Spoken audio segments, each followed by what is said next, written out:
Da primeira carta de Paulo aos Coríntios, capítulo 15. Como o texto que nós vamos ler hoje é longo, nós vamos ler em partes. Antes de nós lermos, eu quero dizer o tema dessa leitura, é a ressurreição.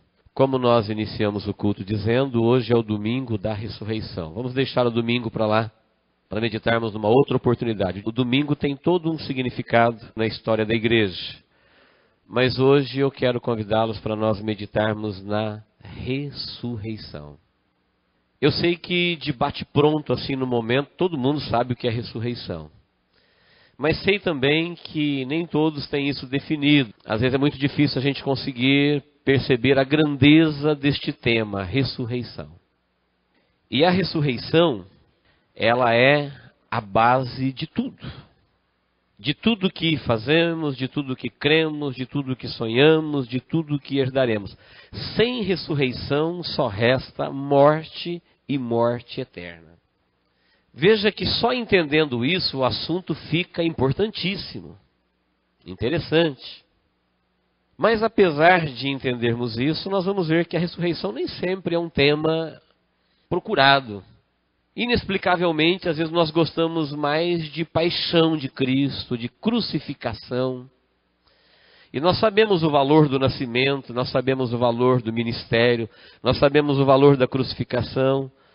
Mas se não houvesse ressurreição, Cristo seria mais um, e nós seríamos mais uma religião. Tudo perderia o sentido. Então, antes de lermos, eu gostaria de passar algumas informações para a igreja, que elas são muito importantes. Em Hebreus 6, 1 e 2, diz que a ressurreição é a base de toda a revelação bíblica. E que entender a ressurreição é sinal de maturidade cristã. Todo o Antigo Testamento, todo o Novo Testamento, ele está fundamentado na ressurreição de Cristo. Antes dele nascer, antes dele vir ao mundo, a ressurreição dele já era a base de tudo. E não entender a ressurreição é falta de progresso na fé. Entender a ressurreição é maturidade cristã. Depois você pode confirmar isso. Em João 11, 24, está escrito que a ressurreição ela era aguardada, esperada, porque ela foi ensinada para a nação de Israel. Olha um texto conhecido. Lembra quando Jesus foi orar por Lázaro, que ele estava morto? E ele falou para Maria e Marta assim, eu já não falei para vocês que quem crê em mim, ainda que esteja morto, viverá? E elas disseram, eu sei, Senhor, que ele vai ressuscitar na ressurreição do último dia. Marta estava dizendo como qualquer judia ou judeu comum. Todo judeu, todo povo pertencente às promessas de Abraão, eles acreditavam, porque Deus plantou isso neles como doutrina. E eles acreditavam na ressurreição. Porém, não na revelação como Cristo estava falando. Eles acreditavam na ressurreição do último dia. A ressurreição, ela não é incrível. Ela é crível. Não sei por que tem pessoas que não creem. Em Atos 26 e 8, Paulo falou, quando eu falo da ressurreição, eu não estou falando nada de anormal. Ela está provada, ela está fundamentada, ela está reconhecida firme por Cristo. Ele trouxe muita gente da morte. O túmulo dele está vazio. Não estou falando de uma ficção, de uma coisa incrível. É possível crer, nós temos fundamento. Em Marcos 12, 24, Jesus falou para os saduceus que não acreditavam em ressurreição, disse, o vosso principal erro é não conhecer as Escrituras e nem o poder de Deus. Quem não conhece a Escritura e nem o poder de Deus, duvida que Deus é capaz de trazer alguém da morte para a vida. Então, falando sobre a ressurreição, Jesus num tempo, Paulo no outro, ele falou, é perfeitamente possível crer, está dentro da razão. E Jesus falando, a incredulidade quanto à ressurreição vem do erro de não conhecer Bíblia e nem o poder de Deus. A ressurreição, ela não é contrário à razão. Em João 12, 24, Jesus falou assim, o grão de trigo ele não pode nascer se primeiro ele não morrer. Jesus explica a ressurreição à luz do raciocínio, da razão.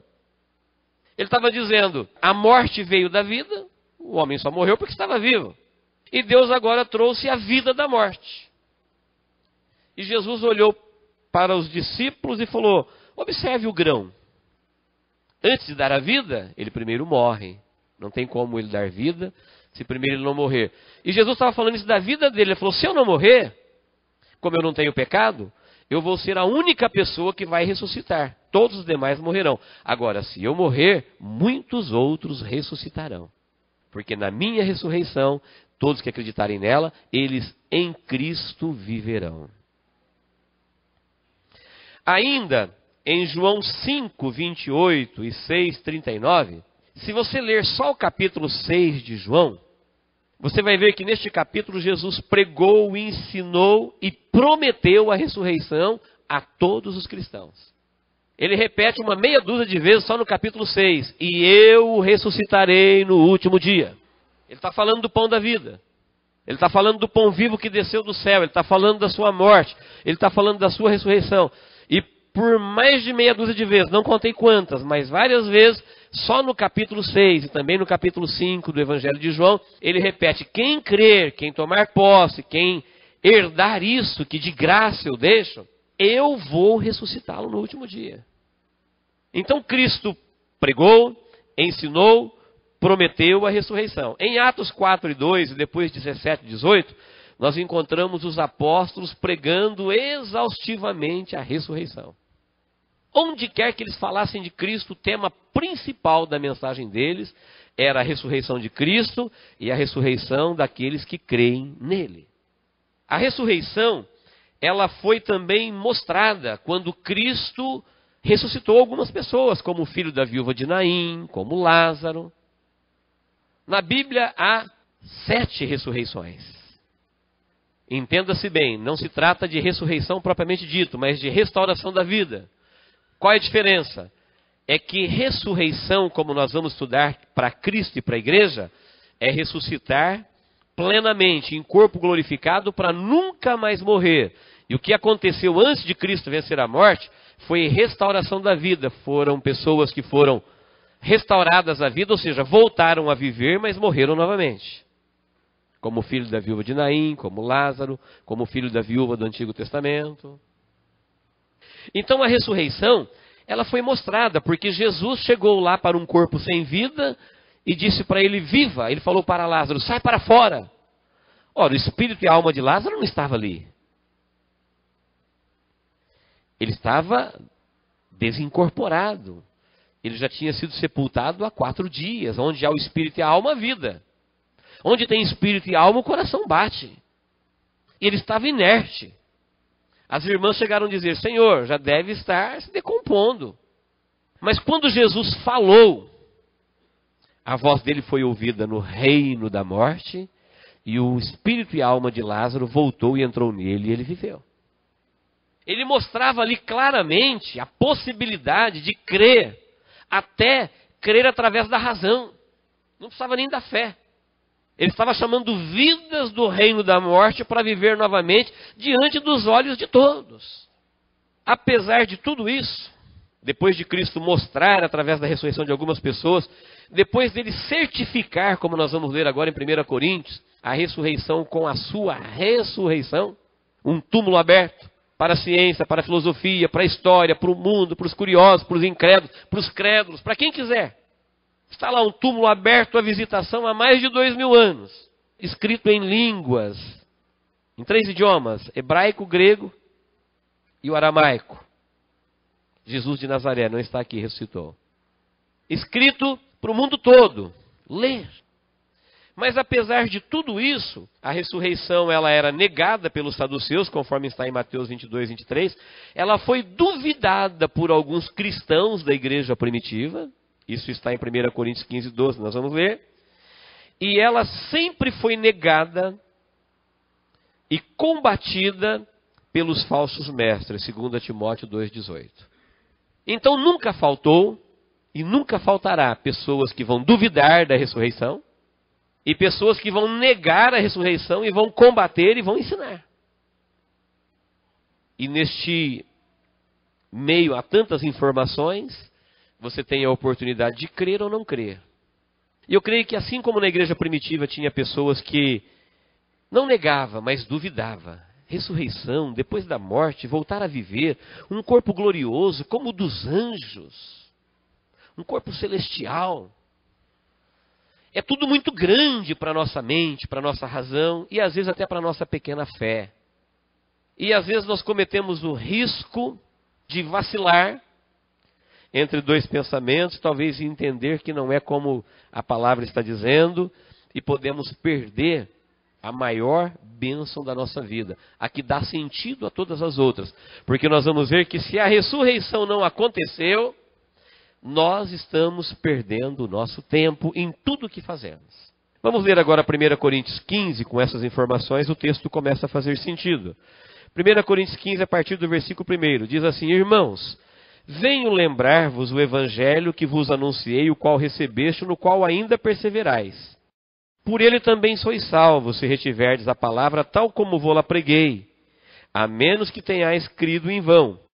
Antes de tudo vos entreguei o que também recebi, que Cristo morreu pelos nossos pecados, segundo as Escrituras, que foi sepultado e ressuscitou ao terceiro dia, segundo as Escrituras.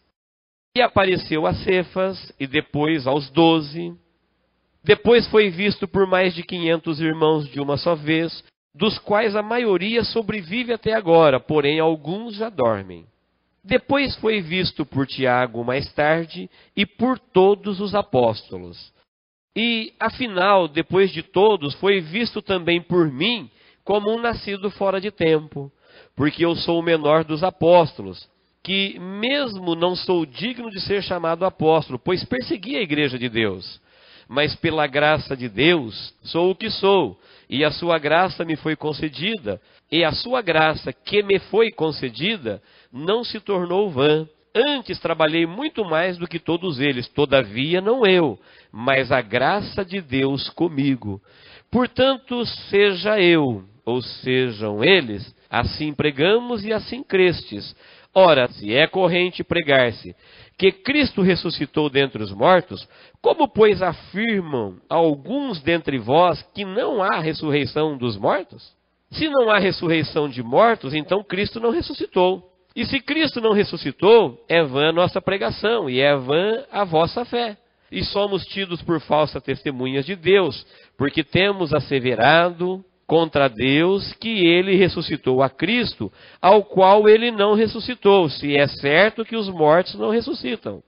Porque se os mortos não ressuscitam, também Cristo não ressuscitou. E se Cristo não ressuscitou, é vã a vossa fé, e ainda permaneceis nos vossos pecados. E ainda mais, os que dormiram em Cristo pereceram, e se a nossa esperança em Cristo se limita apenas a esta vida, somos os mais infelizes de todos os homens. Pare um pouquinho a leitura. Paulo está falando da ressurreição e ele diz, olha, a ressurreição ficou clara. Cristo ressuscitou, apareceu a Pedro, apareceu aos 12, depois ele apareceu a muitos irmãos, e no dia da sua ascensão ele foi visto por mais de 500 irmãos. E ele falou, e por último ele apareceu a mim. Quando Paulo estava indo para Damasco, perseguindo a igreja, Jesus apareceu. E ele perguntou, quem é esse? Ele falou, eu sou Jesus, a quem tu persegues. Paulo não viu Jesus em carne e osso, mas viu ele em corpo glorificado, reluzente. Caiu por terra, perdeu a visão, ficou cego. E agora ele está falando como é que depois de tudo isso, Cristo não ressuscitou. E aí ele começa a dizer, bom, se Cristo não ressuscitou, ou se você não acredita na ressurreição, ou se você não consegue crer por algum motivo, você não tem essa convicção da ressurreição de Cristo e dos cristãos, então olha o que te resta. Cristo não ressuscitou, então é vã a pregação, pare de ouvir mensagem, nunca mais ouça nada. E se você tem algum tipo de fé, isso não vale nada.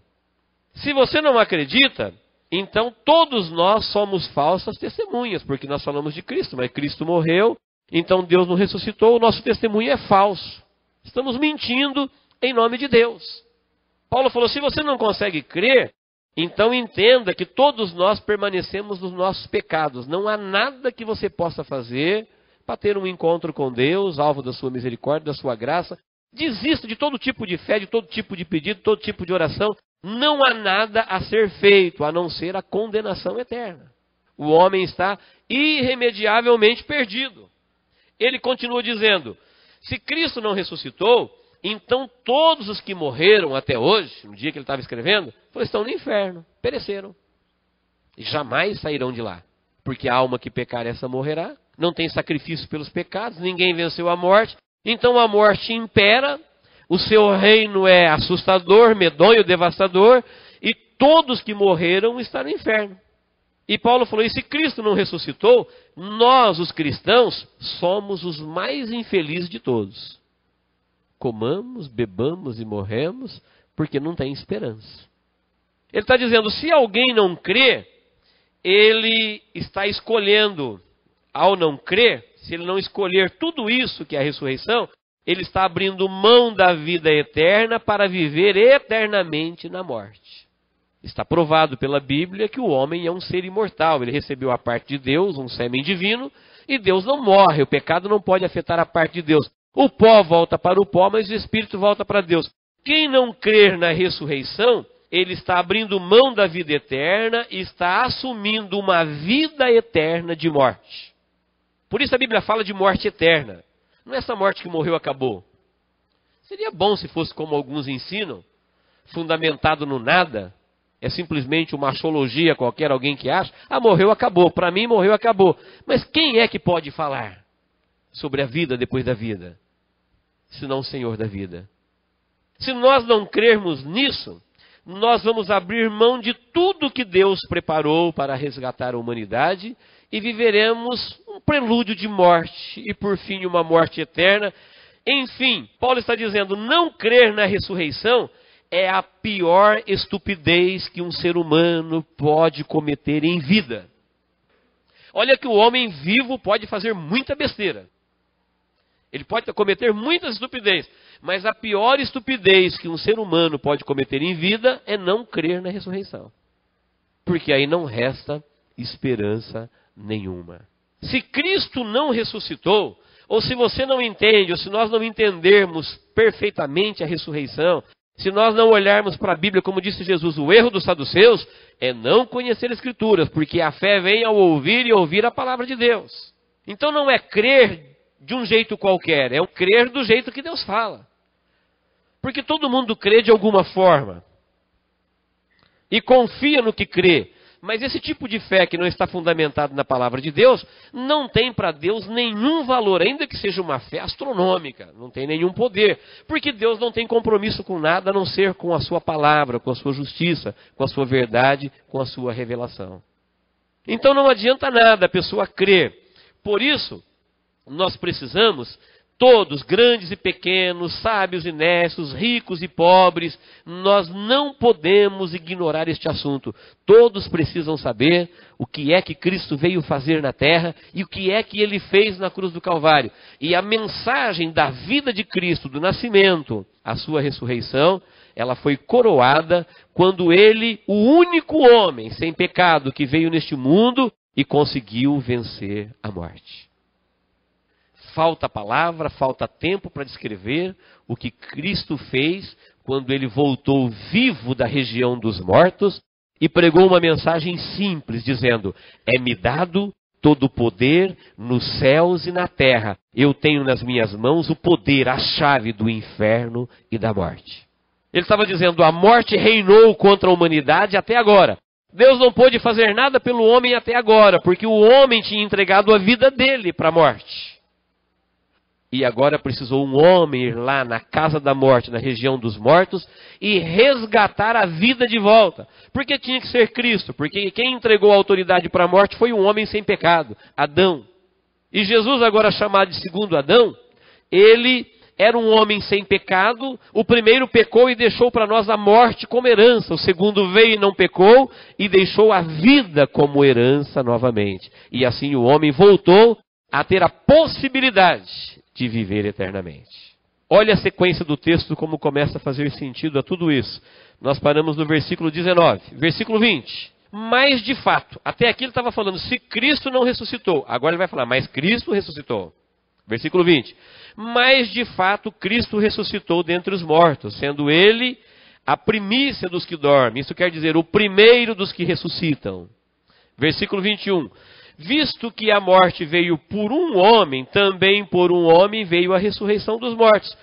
Porque assim como em Adão todos morreram, assim também todos serão vivificados em Cristo. Cada um, porém, por sua própria ordem. Cristo as primícias, depois os que são de Cristo, na sua vinda. Então virá o fim, quando ele entregar o reino ao Deus Pai, quando houver destruído todo o principado, bem como toda potestade e poder, porque convém que ele reine até que haja posto todos os inimigos debaixo dos pés. O último inimigo a ser destruído é a morte. Sabe o que eu estou dizendo aqui? A morte vai morrer. A morte vai morrer um dia. Porque todas as coisas sujeitou debaixo dos pés, e quando diz que todas as coisas lhe estão sujeitas, certamente exclui aquele que tudo subordinou. Quando, porém, todas as coisas estiverem sujeitas, então o próprio Filho também se sujeitará àquele que todas as coisas lhe sujeitou, para que Deus seja tudo em todos. Glória a Deus por isso, amém? Ele está dizendo, bom, se Cristo não ressuscitou, então é aquilo que nós acabamos de meditar agora. Não tem esperança para ninguém.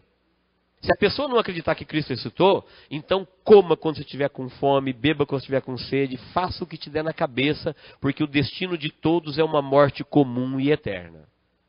Ninguém é melhor do que ninguém. Ser humano é da mesma espécie e os bons têm maldade e os melhores têm bondade. Ninguém tem condições de ver a Deus, ninguém tem condições de fazer nada para impressionar Deus.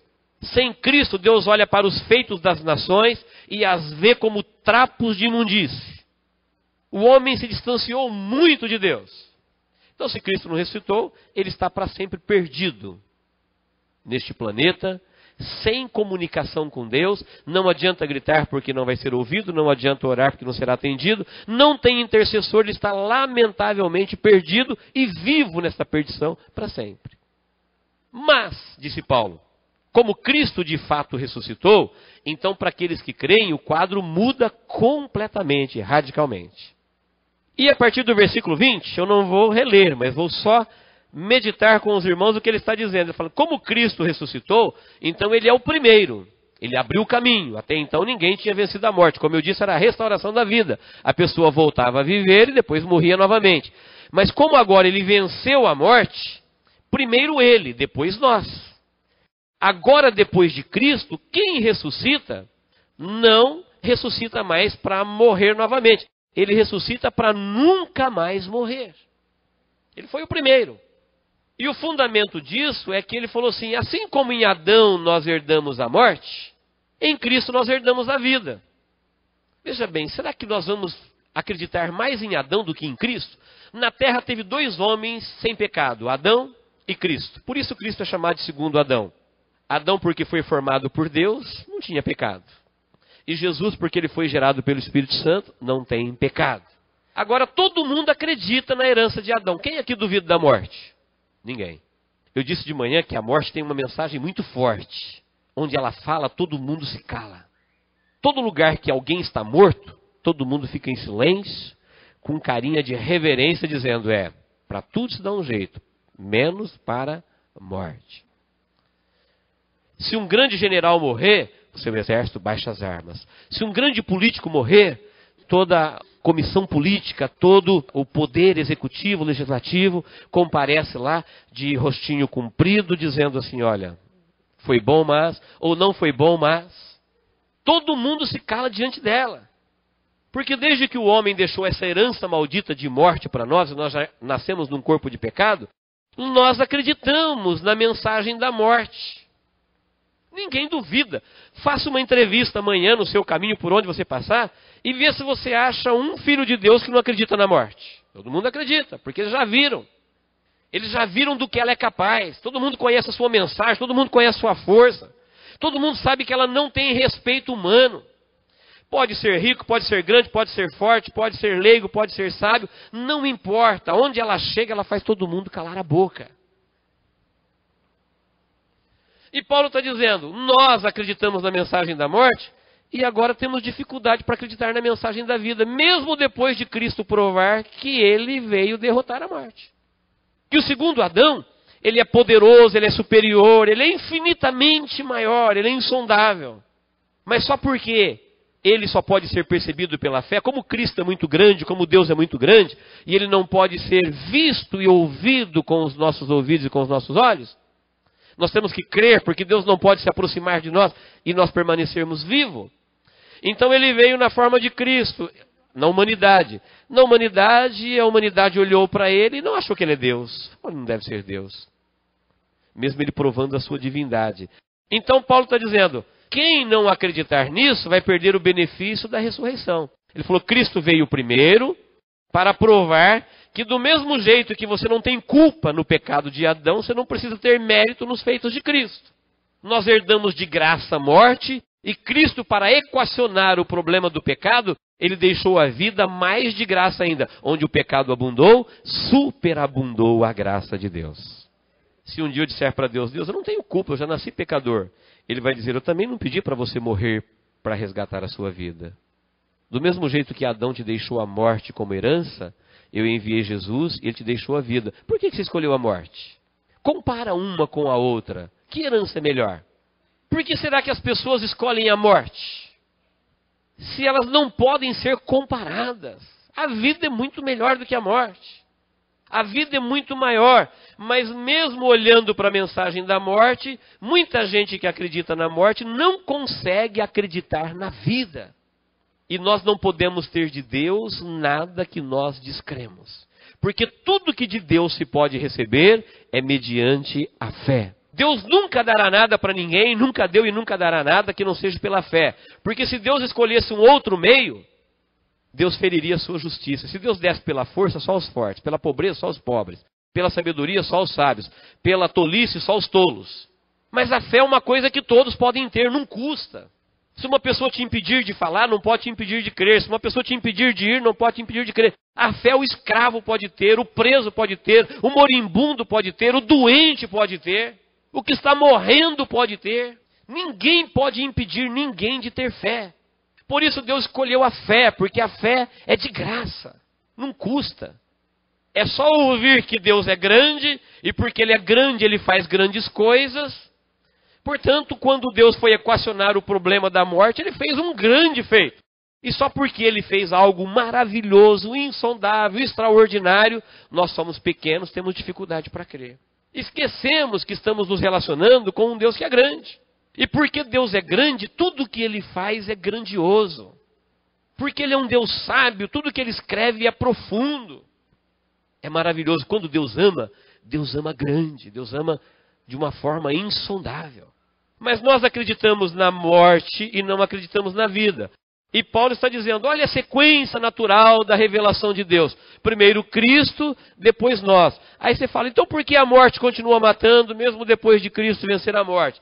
Ele falou, calma. Primeiro ele veio e venceu a morte. Agora ele mandou pregar para todo mundo a vida. Quando chegar no final do tempo da pregação do Evangelho, então ele vai destruir todo o principado e toda a potestade. 15:24. Então virá o fim. Sabe que fim que ele está falando? O fim da dispensação da graça. Quando ele entregar o reino a Deus Pai, quando houver destruído todo o principado. Sabe o que é todo o principado? Toda autoridade demoníaca, todo tipo de demônio, da mata, da água, dos grandes centros, familiares, todo tipo de potestade, espírito enganadores. Esses que passaram por pessoas que ficaram enganando, aqueles que estavam em prisão, aqueles que estavam soltos, todo tipo de inimigo, de potestade, de autoridade. Cristo vai destruí-los primeiro. Depois que ele destruir todos, ele vai reinar e vai colocar todos os inimigos debaixo dos seus pés. Quando ele colocar todos os inimigos debaixo dos seus pés, então ele vai matar o último inimigo da humanidade, que é a morte. Jesus profetizou a morte da morte. A morte vai morrer. Ela tem reinado absolutamente desde a queda. Até esse dia, quando chegar o dia do fim, diz o último inimigo a ser destruído será a morte. Depois que ele destruir a morte, então Cristo, que é vencedor, Cristo não conhece derrota, Cristo saiu do céu vencedor e para vencer, ele venceu na cruz do Calvário, ele venceu morrendo por amor, Jesus só morreu porque não tinha outro caminho. Quando ele arquitetou salvar a humanidade, ele tinha que morrer, porque o próprio Deus havia dito: a alma que pecar, essa morrerá. Se Cristo não morresse, então nós não seríamos livres, não seríamos resgatados, nós teríamos que morrer. E como ele nos amou grande, ele nos amou de uma forma insondável, ele arquitetou um plano onde ele era o sacrifício e ao mesmo tempo o oficiante. Então ele estava oferecendo a sua vida no lugar da minha, mas estava tomando a dele e a minha de volta para nos voltar na posição original do Éden, quando o homem vivia com Deus para sempre, sem essa história de morte. Agora, quando ele destruir todas as potestades, demônios, todos aqueles que enganaram a humanidade, gerando morte, confusão, destruição, ele vai reinar, vai matar a morte, e aí ele vai sujeitar tudo debaixo dele, reinando sobre tudo. Diz que ele mesmo vai se sujeitar a Deus. Primeiro ele vai sujeitar todas as coisas debaixo do seu domínio, porque ele é o homem que não pecou, é o Deus que se fez homem. Ele tem autoridade no céu porque ele é Deus, na terra porque ele é o homem sem pecado. E no princípio Deus havia dado autoridade para o homem. Lembra lá do Éden? Quando Deus falou para Adão: governe, domine, sujeite, a terra é tua. Por causa do pecado ele entregou a autoridade para o diabo. Jesus, porque não pecou, foi lá no inferno e tomou a autoridade de volta. E sabe o que ele fez com a autoridade? Ele deu para a igreja. Quando ele foi subindo para o céu, chamou os discípulos e falou: eis que eu vos dou poder. Vocês podem pregar o evangelho, expulsar demônio, curar os enfermos. Viva a autoridade de volta, porque eu já resgatei ela. E ele não quer a autoridade da terra no céu. A autoridade da terra não vale para o céu. A autoridade do céu é outra. A autoridade do céu ele já tem. Ele falou: é-me dado todo o poder no céu, porque é Deus, na terra, porque é homem. E ele deu autoridade à igreja para viver e pregar essa mensagem sem ninguém poder impedir. Falou: se alguém quiser impedir você de falar isso, fala no meu nome. Quando alguém perguntar com que autoridade você está falando isso, diga que é no meu nome. Eu fui lá, venci a morte. Ele falou: e no meu nome, as portas do inferno não podem prevalecer. Por onde você caminhar, você será vencedor, porque Cristo não conhece derrota. Quando ele vencer tudo e todos e colocar a morte debaixo de seus pés, quando tudo estiver sujeito, sabe o que ele vai fazer? Ele vai se sujeitar a Deus, como o homem perfeito.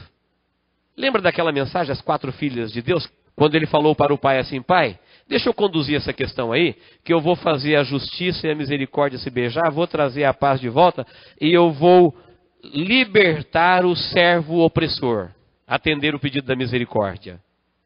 Quando ele cumprir o plano todo, diz que ele vai falar: Deus, está aqui, olha, venci todos os inimigos, estão todos em paz, quem acreditou está salvo, está aqui. Agora ele vai sujeitar a Deus. E Deus, que é Senhor de todos, será Senhor de Cristo, Cristo será Senhor da igreja, e nós estaremos para sempre com Ele nos céus por toda a eternidade. Desprezar isso em vida é a maior estupidez que alguém pode cometer. Acreditar noutra coisa fora disso é a maior estupidez, porque ninguém tem tanta prova. As pessoas que não acreditam na ressurreição, eles não acreditam por nada. Porque ninguém nunca conseguiu provar. Como disse Paulo, Pedro viu, os 12 viu, 500 irmãos viram, depois eu vi, e depois o túmulo está aberto para quem quiser ver. E outra coisa, se Cristo não tivesse ressuscitado, o Espírito Santo não teria vindo. Se o Espírito Santo não tivesse vindo, a igreja cristã não teria sobrevivido 1 ano sem Jesus. O inferno teria engolido ela. Porque na palavra profética já está: ah, se não fora o Senhor que esteve ao nosso lado. Os nossos inimigos nos teriam engolidos vivos. Porque a briga do inferno contra a igreja é uma briga desigual. A igreja é de pessoas humanas. E o inferno são anjos demoníacos, poderosos.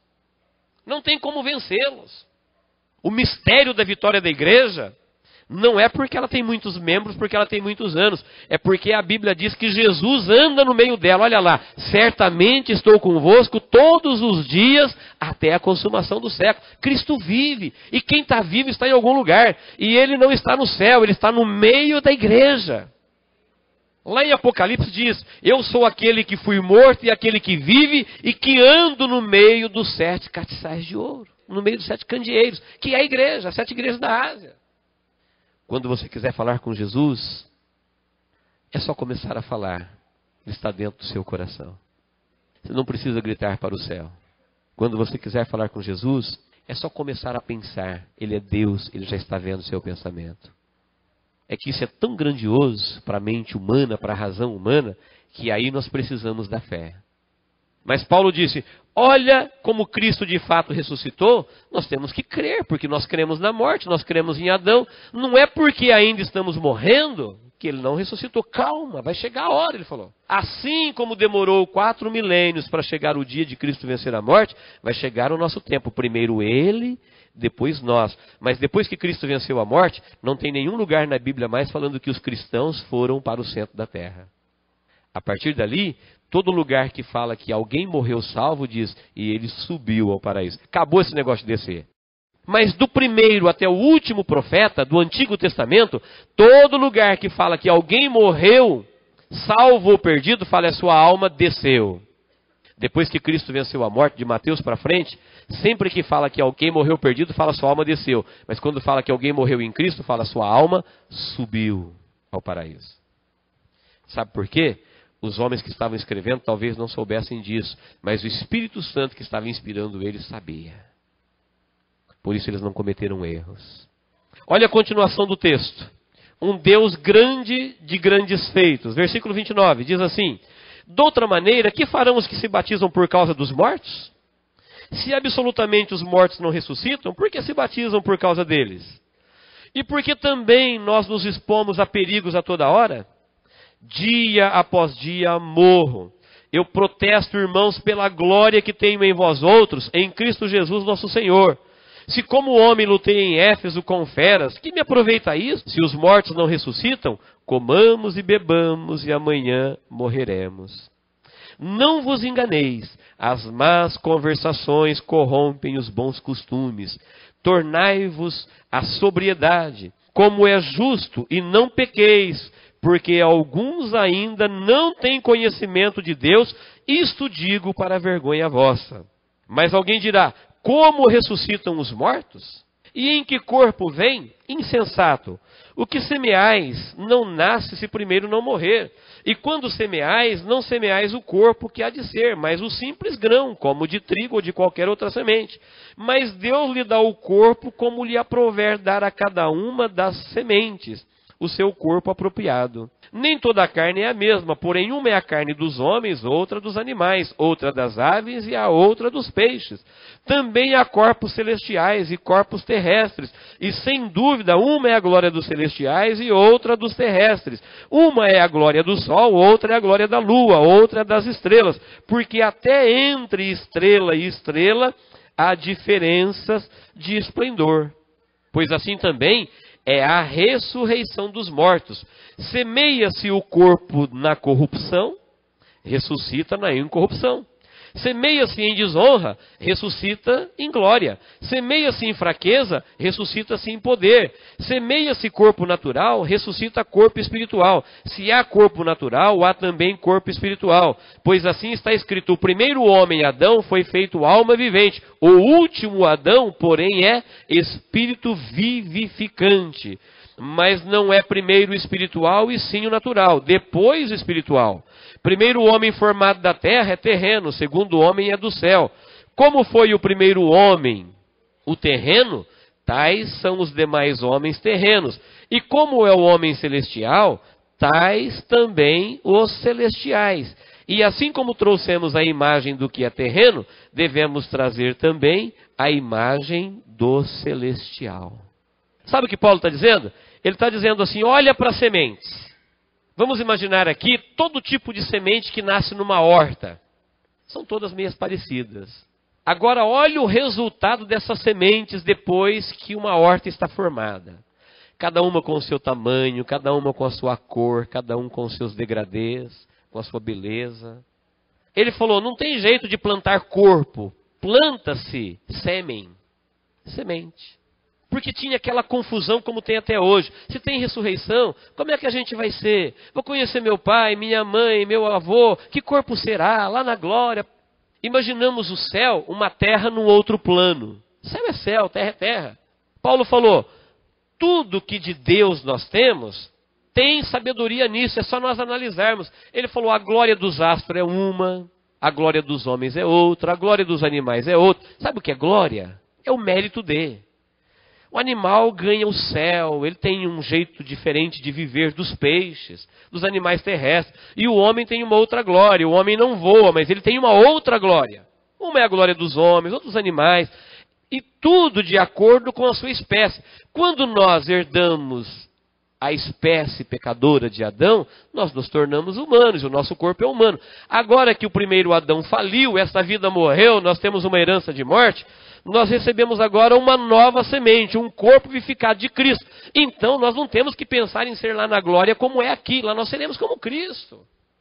Falou, quando alguém planta uma semente, ele não está vendo um corpo, ele está vendo uma semente. Depois, Deus, de acordo com cada espécie, dá um corpo.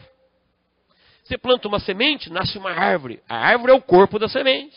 Você planta uma semente, nasce algo bonito. Aquela flor, ou aquela planta, ou aquela árvore, ou aquele legumes, ou aquela hortaliça, ela recebe o corpo que Deus deu a cada um de acordo com a sua espécie. Quando nós recebemos a semente humana, nós herdamos a espécie humana e essa é a glória humana. Agora, como nós estamos em Cristo e vamos ressuscitar como Cristo, então lá nós não teremos esse negócio de... Porque a pergunta que fizeram para ele foi a seguinte: Senhor, um homem, uma mulher teve vários maridos. Lá na ressurreição, de quem que ela vai ser esposa? Ele falou, honestos e tardos para crer. Será que vocês não sabem que lá nós seremos como os anjos? E os anjos são assexuados, não tem sexo, não tem anjo e anja. Não tem masculino e feminino. Tem anjos com glória diferente. A glória dos querubins é uma, a glória dos serafins é outra, a glória dos arcanjos é outra, os seres viventes é outra. Tem criaturas celestiais que nós não temos ideia de como eles são.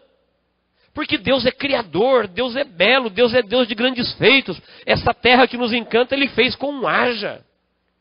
Tudo que existe de belo aqui, Ele produziu com um apareça. Você pode imaginar do que Deus é capaz de criar, que nós não temos conhecimento? Lá na glória, nós herdamos agora a ressurreição em Cristo, então acabou a herança maldita de Adão. Deus entendeu que o corpo não pode entrar lá, porque ele desintegra, ele é pó. Ele tem que viver na matéria do pó. Mas o espírito e a alma veio de Deus. Então agora Ele vai revivificar o nosso espírito e a nossa alma. Nós seremos transformados, receberemos um corpo glorificado e seremos como Cristo. Nós teremos um corpo incorruptível, glorioso, poderoso, espiritual e igual ao de Cristo. Você pode imaginar alguém chegando no céu e dando uma mirada e ver o corpo do querubim, ver o corpo do serafim, ver o corpo do ser vivente, ver o corpo das criaturas celestiais. Mas de repente tem um corpo lá que é o do Rei dos Reis e Senhor dos Senhores. Uma glória diferente, um corpo diferente. João, quando viu ele no trono em Apocalipse, diz: eu olhei para os seus pés e os seus pés brilhavam como o sol ao meio-dia. Eu olhei para o seu rosto e do seu rosto fugiu o céu e a terra. Ele estava dizendo, não tenho nada no céu e na terra olhando daqui para comparar o seu rosto. E a Bíblia fala que nós teremos um corpo igual ao de Cristo. Isso é muito grande, por isso às vezes nós temos dificuldade para crer. Mas Deus não exagera, Deus não blefa, Deus é verdadeiro. Isso é tão verdadeiro que Jesus, na oração sacerdotal, ele falando com Deus, ele Deus, num a sós, ele falou, Pai, eu quero que aqueles que tu me deste sejam um comigo, assim como eu sou contigo. Eu quero que eles vejam a minha glória que eu tinha contigo antes da fundação do mundo. Quando não existia sol, nem estrela, nem terra, nem dinossauros, nem terra criada. Quando nós vivíamos na eternidade, no eterno passado. Aquela glória que eu tinha contigo, eles não sabem. Esses que o Senhor me deu, que acreditam na minha ressurreição, na minha morte, e que aceitaram o teu plano e a tua graça, eu quero que eles conheçam aquela glória e que eles sejam comigo, assim como eu fui contigo. Você pode entender porque o crente não tem medo de trabalho feito? Você pode entender porque existe expectativa no céu para conhecer a igreja? Por causa da sua posição em Cristo Jesus. Ela terá o corpo de Cristo. Sabe por quê? Porque Deus é tão grande que Ele conseguiu fazer isso. Adão, quando deu ouvido ao diabo, ele viu o que o diabo é capaz de fazer. Sabe o que o diabo fez? Pegou uma vida bela, perfeita, inocente e transformou ela em morte. A partir dali, veio todos os tipos de morte que você conhece. Todo tipo de enfermidade ruim, maligna, nasceu ali. Antes da queda, diz que Deus olhou para a terra e viu que tudo era bom. Não tinha nenhuma doença maligna, não tinha nenhum tipo de morte. Depois da queda, o homem começou a morrer. E vem morrendo a cada dia. Sua vida vem encurtando. Sabe o que é isso? O que o diabo faz. Ele consegue transformar a vida em morte. Aí Jesus veio e provou do que ele é capaz. Ele pegou tudo isso que era morto eternamente e deu vida novamente. Sabe por quê? Porque o diabo é morte, porque Jesus é vida. Fez tudo ter sentido novamente. Ele deu a vida. E agora Paulo ensinando isso, ele diz, tem todo tipo de corpo, lá nós seremos como os anjos. Por isso nós somos chamados de noiva, porque Cristo veio para o nosso entendimento como um noivo. Como um casamento marcado. Mas o próprio Jesus falou lá na glória, nós seremos como os anjos. Ninguém casa, ninguém se dá em casamento. Anjos não têm sexo. Nós teremos um corpo espiritual. Um corpo glorificado. Ninguém vai ficar preocupado com as coisas que já passaram. Meu pai, minha mãe, meu filho, meus irmãos. Foi por isso que Jesus falou isso para Maria. Ele falou assim, olha, meu pai, minha mãe e meus irmãos é qualquer um que faz a vontade de meu pai que está no céu. Sabe por quê? Esse pai, mãe, irmão aqui da terra, ele acaba com a terra. Quando a terra pegar fogo, tudo isso desaparece. O que vai sobrar é morte eterna e vida eterna. Na morte eterna, o sofrimento é tão grande que ninguém vai se lembrar de parente. E na glória eterna, a glória é tão grande que a família de Deus, ela é tão superior à família da terra que ninguém vai se lembrar da terra. É como se a família da terra fosse uma luz da vela e você acendesse ela ao meio-dia. Não é que ela não existe, ela existe, mas ela não é importante. A sua claridade não é necessário, porque nós temos uma infinitamente superior. Se não fosse assim, o céu estaria cheio de tristes. E a Bíblia fala que lá não haverá tristeza, lá não haverá lágrimas, lá não haverá dor. Lá nós louvaremos ao Senhor para todo sempre. A última leitura para nós completarmos o capítulo. Versículo 50, diz assim... Isto afirmo, irmãos, olha o cântico da vitória, que a carne e o sangue não pode herdar o reino de Deus, nem a corrupção herdar a incorrupção. Eis que vos digo um mistério, nem todos dormiremos, dormir aqui é morrer, está dizendo, nem todos morreremos, mas transformados seremos todos, todos aqui os cristãos, no momento, num abrir e fechar de olhos, ao ressoar da última trombeta, a trombeta soará, os mortos ressuscitarão incorruptíveis e nós seremos transformados, porque é necessário que este corpo corruptível se revista da incorruptibilidade e o corpo mortal se revista da imortalidade. E quando este corpo corruptível se revestir da incorruptibilidade, o que é mortal se revestir da imortalidade, então se cumprirá a palavra que está escrita, tragada foi a morte pela vitória. Isaías 25:8. Onde está, ó morte, a tua vitória? Onde está, ó morte, o teu aguilhão? O aguilhão da morte é o pecado, e a força do pecado é a lei. Mas graças a Deus que nos dá a vitória por intermédio de nosso Senhor Jesus Cristo. Portanto, meus amados irmãos, sede firmes e inabaláveis, e sempre abundantes na obra do Senhor, sabendo que no Senhor o vosso trabalho não é vão. Podemos dizer glória a Deus por isso, amém? Queridos, o cântico da vitória está dizendo, eu afirmo. Tem aqui um mistério. Todos nós, cristãos, quem acredita na ressurreição, ele diz, ninguém chegará no céu primeiro. Todo mundo que morreu, ele está desincorporado no paraíso, na presença de Deus. Quando o evangelho for pregado e a última pessoa que acreditar na ressurreição de Cristo, na sua salvação, se converter, diz, a trombeta soará. E quando a trombeta soar, diz, os mortos ressuscitarão incorruptíveis, em corpo glorificado, para nunca mais morrer. Que mortos? Todos. Desde Adão até o último que ouviu o Evangelho. Paulo diz, quando os mortos ressuscitarem, então nós, os vivos, num abrir e fechar de olhos, seremos transformados. Quem morreu, ressuscita. Quem está vivo é transformado num abrir e fechar de olhos. Como diz, o que é corruptível, esse corpo carnal, vai se transformar em incorruptível, num corpo espiritual. O que é mortal, se transformará na imortalidade. E diz, e juntos nós encontraremos com o Senhor nos ares. Ali o Espírito Santo vai reunir todos aqueles que aceitaram Deus, o seu plano e a sua graça. E quando nós estivermos olhando uns para os outros e todos para Jesus, nós vamos cantar o cântico da vitória. Nós vamos falar: ó morte, cadê o teu aguilhão? O aguilhão da morte é o pecado. Sabe por que a morte é forte? Por causa do pecado. Antes do pecado ela não existia. Sabe qual é a força do pecado? É a lei. A força da morte é o pecado. A força do pecado é a lei. E a lei, ela faz o homem ficar pecador, porque ela diz: toda alma que pecar, essa morrerá. Mas como Cristo viu que ninguém podia cumprir a lei, ele veio e cumpriu a lei no nosso lugar. E em vez de nos deixar a lei, deixou a graça. Sabe o que é a graça? Favor imerecido. Você não pediu perdão, você não merece perdão, eu não tinha que fazer isso, mas eu estou fazendo por graça, só por graça, eternamente, puramente de graça. A força da morte é o pecado, a força do pecado é a lei, mas a lei perdeu a sua autoridade, porque Cristo cumpriu a lei por nós, e agora Ele nos deixou a sua insondável graça. Por isso o texto diz: onde está a morte, teu aguilhão? Onde está o inferno, a tua força? Onde está a lei, a tua força? Graças a Deus que nos dá a vitória por intermédio de nosso Senhor e Salvador Jesus Cristo. Eu tenho pena, eu falo isso com pesar, daqueles que têm um outro intercessor que não é Jesus Cristo.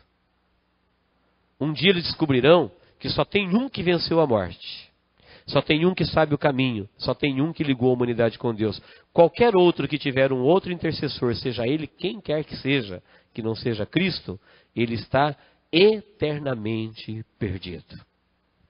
Portanto, meus amados irmãos, sede firmes e constantes, sempre abundante na obra do Senhor, sabendo que o vosso trabalho em Cristo não é vão.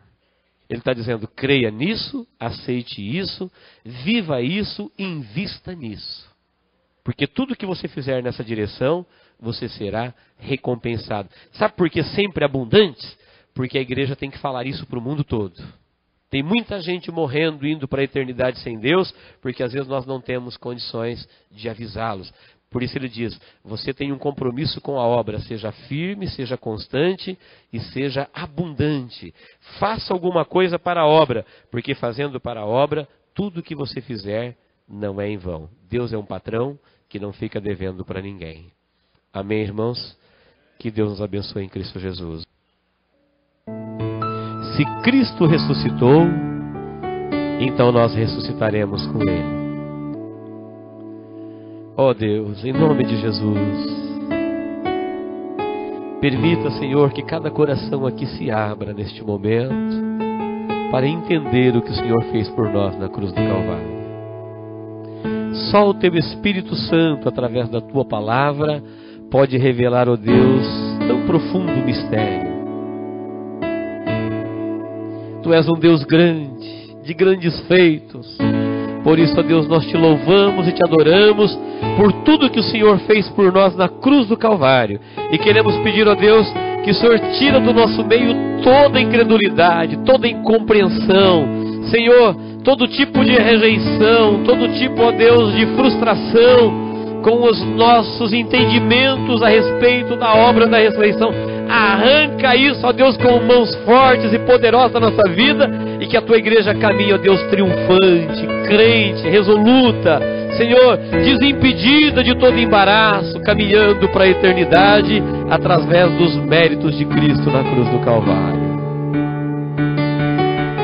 Se tem aqui alguém, Deus, confundido por doutrinas hereges, demoníacas, diabólicas, Senhor, nós destruímos isso agora no poder que há no nome de Jesus. Que a Tua palavra que não volta vazia, que a Tua palavra que é poderosa, que esmiuça a penha, que pode penetrar, ó Deus, no mais profundo da nossa alma, pode, ó Deus, convencer o mais duro coração e torná-lo, ó Deus, terno, sensível à revelação do Teu Espírito. Deus, confirme esta obra na nossa vida e que possamos crer nessa esperança, e que possamos viver nessa esperança, e que possamos morrer nessa esperança, ó Deus, em nome de Jesus. Em nome de Jesus.